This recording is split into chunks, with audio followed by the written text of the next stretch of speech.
ҳамхобагӣ аз роҳи ақиб чӣ ҳукм дорад? хоҳаре бисёр навиштааст ки шавҳари мана маҷбур мекунад ки аз роҳи ақиб ҳамхоба шавем ё аз роҳи даҳон. хулоса бисёр навиштагӣ, ман баъзе комментариҳои ира дар рӯи экран мегузорам. мегуфтааст ки масалан дигар занҳо ҳамин корро мекунанд, ту чӯ ихе нестӣ?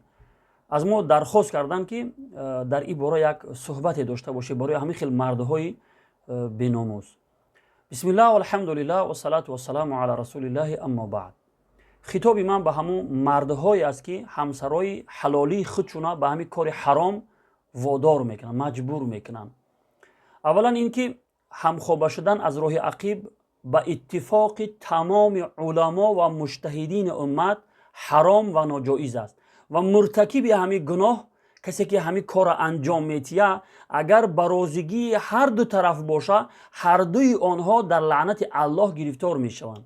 вале агар мард занша маҷбур кард, маҷбур ба ҳамин ҳамхобагӣ аз роҳи ақиб кард, дар ин сурат агар зан бояд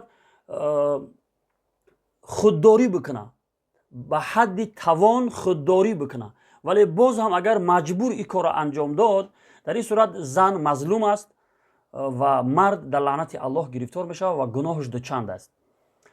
хулоса аз аллоҳ битарс, ӯ марде ки дар ин кори ҳаром ҳамсари ҳалолии худта қиёс ба ҳамун фоҳишаҳое ки мебинӣ, хонаварҳошуна ҳоқатишун мерай, ин корҳоро ки анҷом метиҳӣ, ин корҳои ҳарома бо ҳамсари ҳалолии худат накӣ ҳеҷ вақт.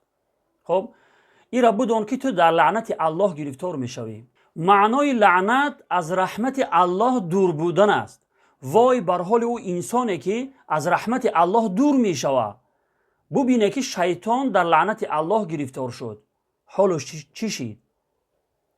акнун мегузарем ба ҳадисҳое ки дар ин бобат ворид шидагианд.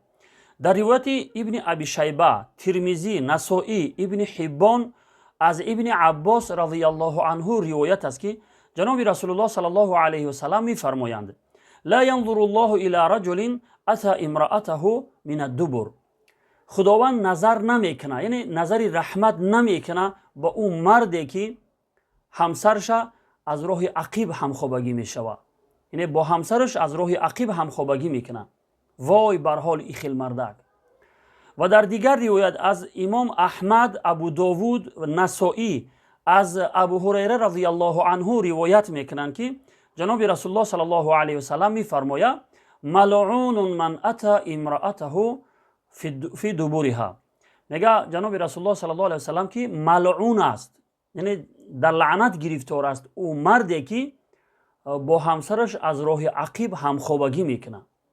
хоб ман фикр мекунам ки инсоне ки агар ин суханҳои ҷаноби расулуллоҳ саллаллоҳу алайҳи васалам агар барош арзише дошта боша, аз ҳамин хел корҳои ҳаром даст мекашад ва ҳаргиз ҳамсари ҳалолии худша ба ин кори ҳаром маҷбур намекунад.